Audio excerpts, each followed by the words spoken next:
태정태세문단세 아시죠? 들어는 봤는데 나는 공고 나와서 잘 몰라. 오늘은 그 중에서 태종에 대해서 이야기해 볼 거예요. 근데 태조하고 태종은 어떻게 다른 거야? 원래 조는 건국하거나 건국에 준하는 큰 업적 있는 왕한테만 붙이는 거고 대부분은 다 종을 붙인다 생각하시면 됩니다. 태조는 건국군주, 태종은 건국군주를 따라 건국 과정에 공이 크거나 통일 완수 같은 나라를 다시 세웠다 평가받을 정도의 공적을 세운 왕에게 주로 바칩니다. 고조는 태조처럼 건국군주를 상징하고 고종은 오래 제위한 왕에게 붙여요.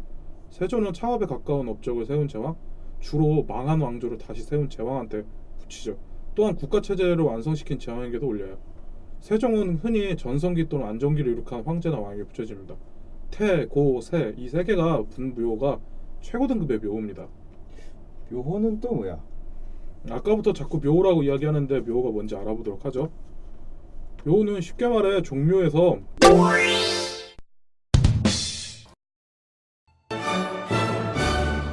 왕의 심지를 쉽게 파악하기 위한 고유명칭 같은 겁니다. 요렇게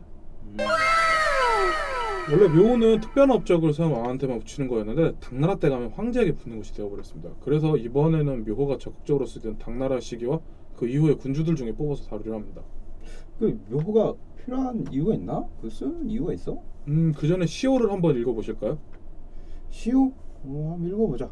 요게 시호예요. 요거 한번 읽어보세요. 성덕 신공 문무 광효대왕.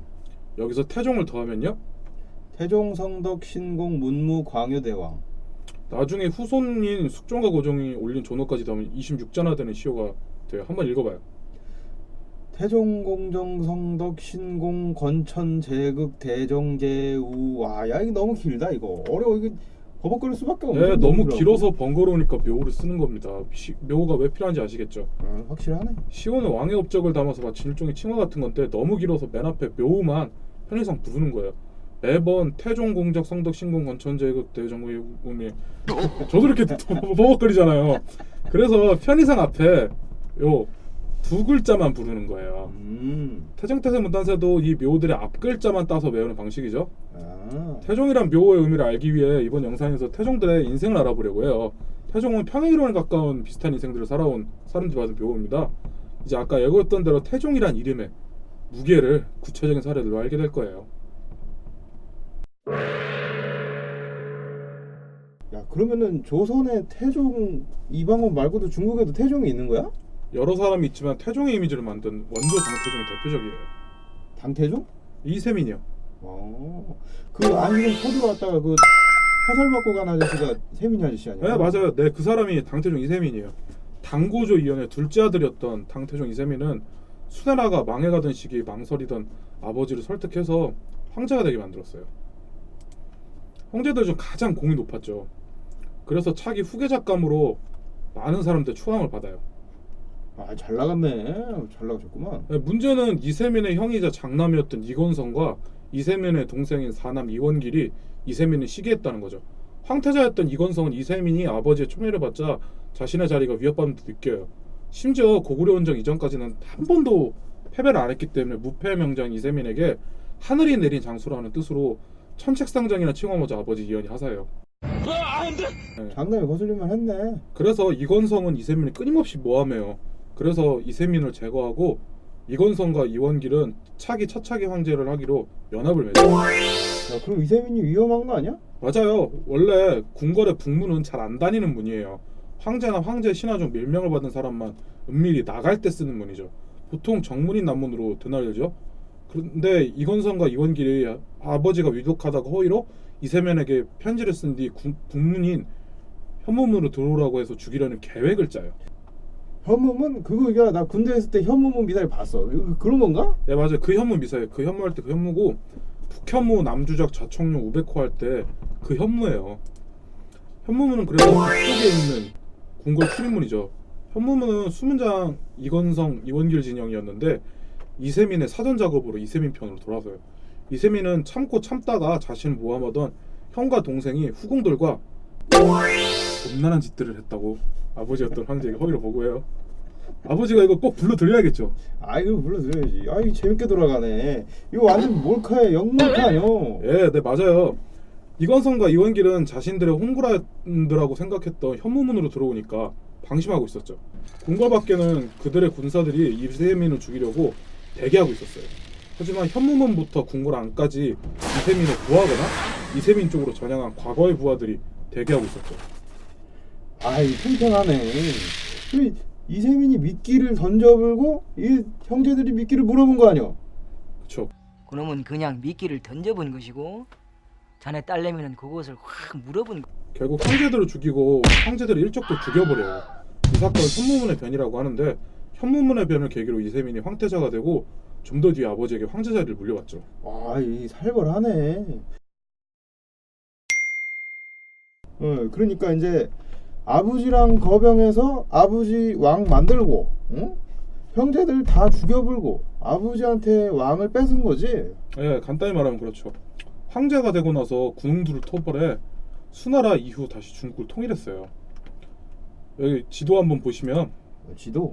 야 이런 것도 준비했냐? 예, 확실하네. 요거를 보면은 이제 이세민이 통일했을 때 당시 영토예요. 근데 나중에 영토가 더 넓어지죠.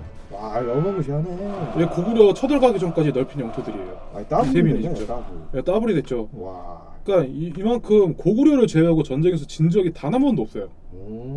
이렇듯 중국사 최고의 카리스마 군주였습니다. 특히 그는 집안 단속, 측근 단속도 잘했는데 그 일화가 하나 있습니다. 이건 좀 뭔가 있을 것 같아. 한번 씹으려봐.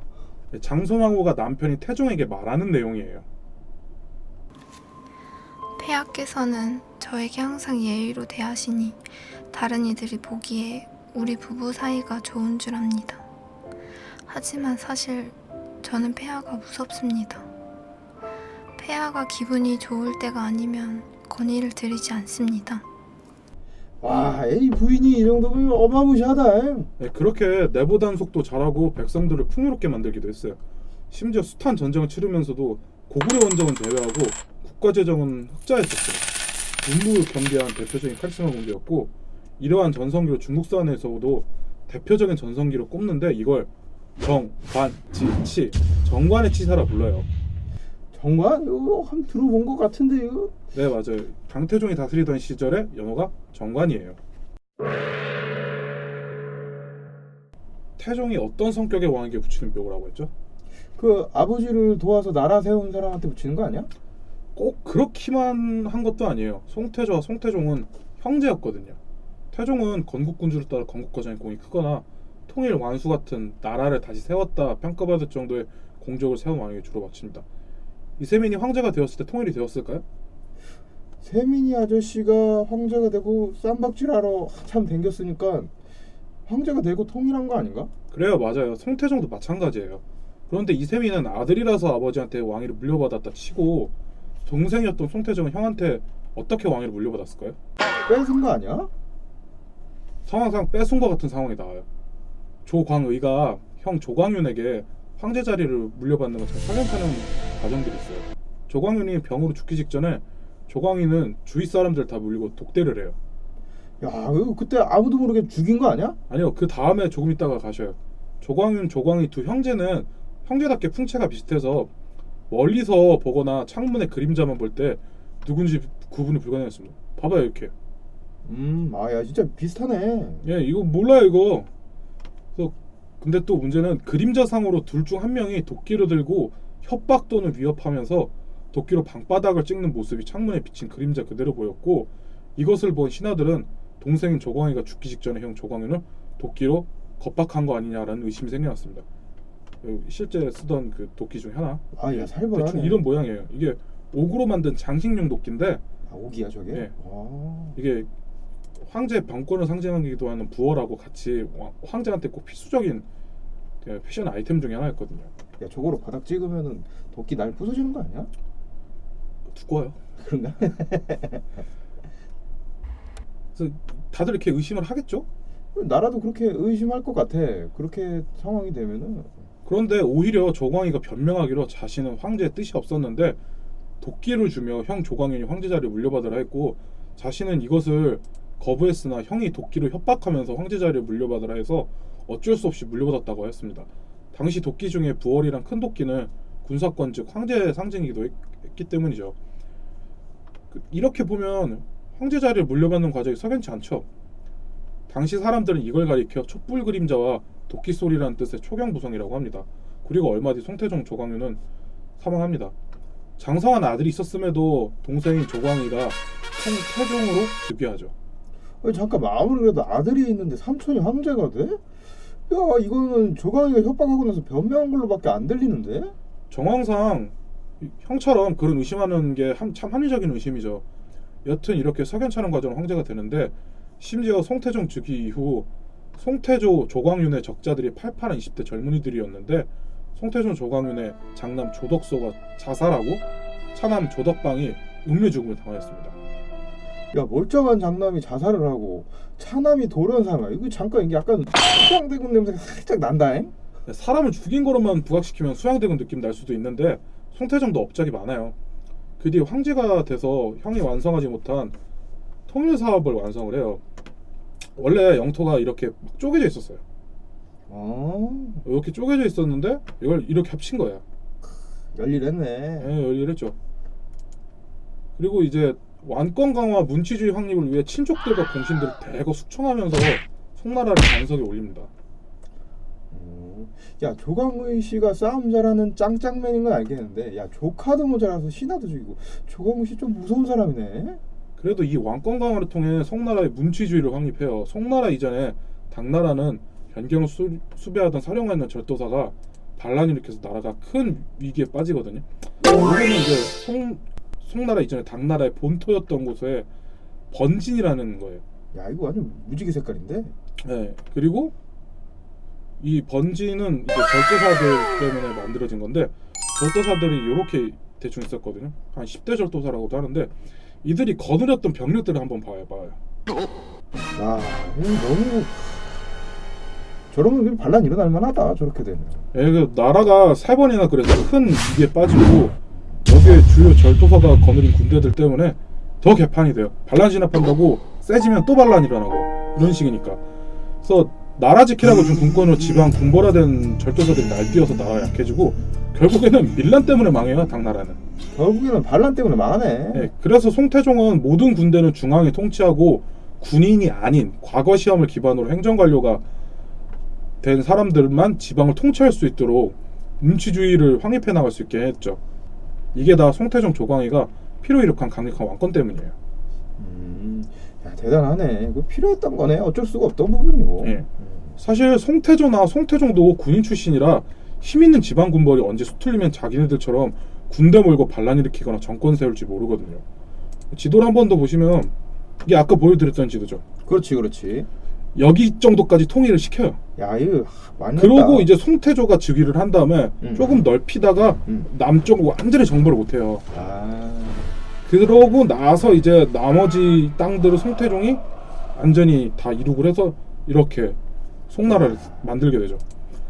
그래서 이제 송태조나 송태종도 반란 진압하다가 레벨업 해가지고 사령관급의 군사지휘관이 되거든요. 근데 이런 게 있었기 때문에 언제 군대 몰고 반란 일으키거나 정권 세울지 모를 이제 위험이 있을 수밖에 없잖아요. 그렇지. 그래서 하필이면 또 자신들이 모시던 후주의 어린 황제에게 선임받아 황제가 되는데 당시 황제가 7살이에요. 통일 작업도 완성 못했어요. 어떤 생각이 들 것 같아요? 그러면 나 같아도 조금 불안할 것 같긴 해. 그렇게 황제가 제대로 뭐 7살이 솔직히 뭐라겠어. 그리고 또 하필이면 또 요 거란족이 세웠던 요 나라에도 있으니까 거란의 침입 도 걱정이 됐어요. 그러니까 난사를 겪어본 사람들이었던 송태조 조광윤과 송태종 조광의가 이러한 판단에 따라서 나라를 세웠던 과정들이 있기 때문에 조광의도 조카들이 못 믿어서 자신이 무리를 해서 황제가 됐다는 시각이 있을 정도니까요. 야, 이 과정이 조금 살벌하긴 한데 결과적으로는 분명히 필요했던 작업이네. 네, 그래서 송나라는 반란으로 망하지는 않아요. 근데 문치주의였던 군사력 역할로 애침으로 망한 아이러니가 있기는 해요. 야, 모든 걸 다 만족시키는 게 이래서 쉬운 게 아닌 거야. 네, 그렇죠.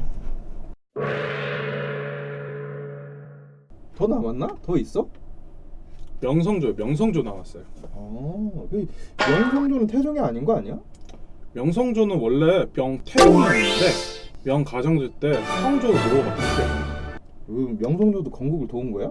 명태조 주원장이 황제가 되고 통일 작업 중에 원나라는 몽골 초원으로 밀려서 북원이 되었지만 그래도 강성했어요. 명나라는 통일 작업을 거의 완수해도 숙적이었던 몽골이 있어서 많은 신경이 쓰였죠. 그 몽골족을 박살낸 게 연왕 주체입니다. 삼국지에서 장비가 나는 연인 장비다 라면 소개할 때 그 연이 여기에요. 와 저기가 연이야? 예, 나 예전에 연나라라 불렸던 지역이어서 그 연이랑 연왕의 연은 같은 한자고 연은 지금의 북경지방 근처라고 보시면 돼요. 저 동네 분들이 싸움을 잘하시네. 잘할 수밖에 없죠. 만주랑 몽골에서 쳐들어오면 여기서 막아야 되는데 말년성이 괜히 여기 있는 게 아니에요. 에이, 몽골족이면 싸움들 잘하시는 분들이니까 살아남으려면 어쩔 수가 없었네. 그렇죠. 근데 이 몽골족이 얼마나 강했냐면은 백정노장이었던 명태조 주원장 개공신들도 몽골한테 패배해요. 근데 그 몽골을 패배시키고 부하로 서는 게 당시 연왕이었던 주체예요. 엇?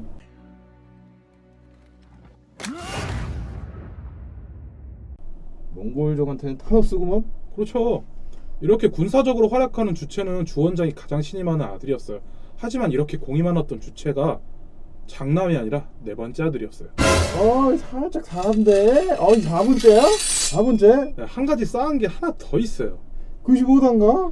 명태조의 장남이자 주체의 큰형이 일찍 죽어요. 그런데 황태손이 된 조카가 15살이에요. 어려요. 이 단종놈이 후천난다. 우려가 현실이 돼요. 주원장은 그 뒤로도 조금 더 살아서 황태손이던 주윤문이 22살의 황제가 되는데 당시로서는 그렇게 어린 나이도 아니지만 야심 많은 삼촌이 너무 짱짱했죠. 강하게 나네 단종 냄새. 그리고 주체한테 어떤 부하들이 있죠? 쌈 잘하는 몽골 친구들이지. 맞아요. 쌈 잘하던 몽골 친구들과 그 몽골 친구들을 때려잡던 친구들이 강한 친구들이 모조리 주체의 부하예요. 보면은 여기가 북경지방. 주체는 그 강한 친구들을 몰고 수도로 쳐들어가요.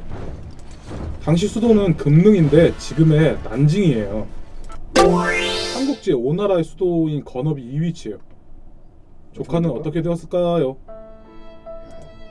이럴 줄 알았어. 단종이네 단종.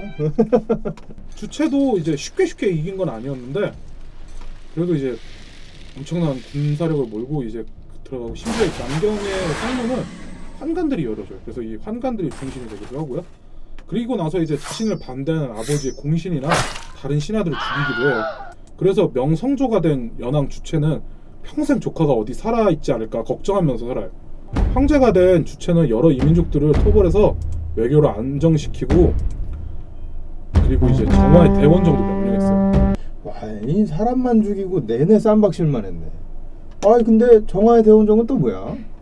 자, 요 지도를 한번 보시면 이게 정화가 원정을 갔던 곳이에요. 전에 형 파병 갔다고 하지 않았어요? 그렇지. 나 소말리아 파병 16진 갔다 왔지. 왜 모가디슈? 소말리아잖아. 그렇지. 당시 중국이 해군 끌고 형처럼 파병도 갔다 온 거야. 근데 이게 파병이 아니라 명나라가 얼마나 위대한지를 알고 조공을 받기 위함이었거든요. 그 선단을 끌고 간 거야? 예, 이게 정화를 보내서 지금의 아프리카 소말리아까지 대선단을 보내서 조공도 얻고 이런 식으로 이제 국가의 위상을 세운 거예요. 일종의 외교죠. 그래서 명성조가 이렇게 전쟁만 한 건 아니고 외교도 하고 이제 또 하나의 업적이 자금성도 지어요. 자금성 이 아저씨가 지은 거야? 네, 맞아요. 명성조 원래 근거지가 어디라고 했죠? 저기 연경 아니야? 연경 북경 네, 쪽에. 북경. 거기. 여기에 원래 남경이 수도였을 때 당시에 명나라 황궁이에요. 이게 지금은 없어서 모형만 남아 있어요. 야 저것도 크다 야. 근데 이제 다 때려잡았는데 다 때려잡고 이제 자기 본거지였던 곳을 수도로 삼고 싶은 거야. 그렇지. 아무래도 우리 앞마당이 제일 좋은 거 아니야. 원래 수도였던 남경에서 북경으로 바로 옮기지 못하고 때려잡을 거 다 때려잡아서 안정화 시킨 다음에 자기 본거지였던 북경으로 이제 수도를 건설하고 자금성도 건설. 여기 우리가 알고 있는 자금성 모습이죠? 그 옮기면서 지은 게 자금성이야? 그렇죠. 와 대단했네. 그리고 이제 문무를 겸비했던 왕이기 때문에 본문만 총 22,877권, 영목만 60권에 달하는 영락대전이라는 백과사전도 만들어요. 야 60권짜리 백과사전이야? 야 60권이면 굉장히 많네. 이게 목록만 60권이고 본문이 총 22,877권, 2만 권이 넘어요. 아니 백과사전이 2만 권이 넘어? 와 이거 너무 많은 거 아니야? 앵간한 건 다 들었겠네.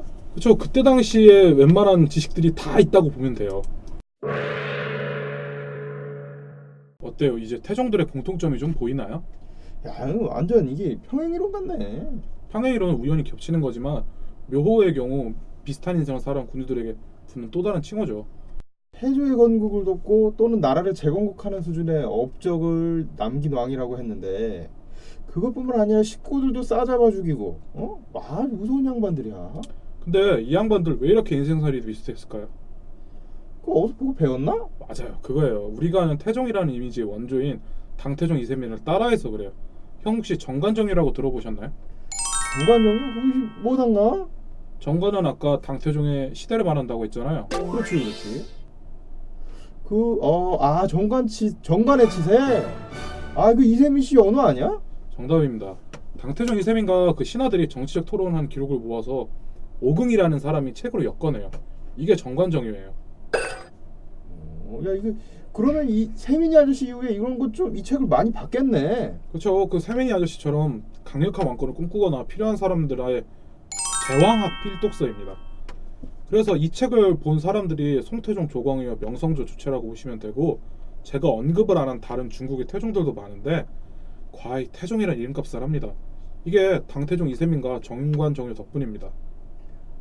그러면 우리 이방원 선생님도 이 책을 본 거야? 네, 이방원은 실제로 아까 언급했던 명성조 주체를 만나기도 했고 직간접적으로 많이 배워요.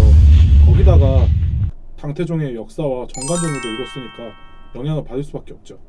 근데 우리나라에도 태종이 이방원 말고 더 있어요. 응? 영상이 유익하거나 재밌으셨다면 구독과 좋아요 그리고 알림 설정까지 해주시면 사랑입니다. 역사는 점, 선, 면이다.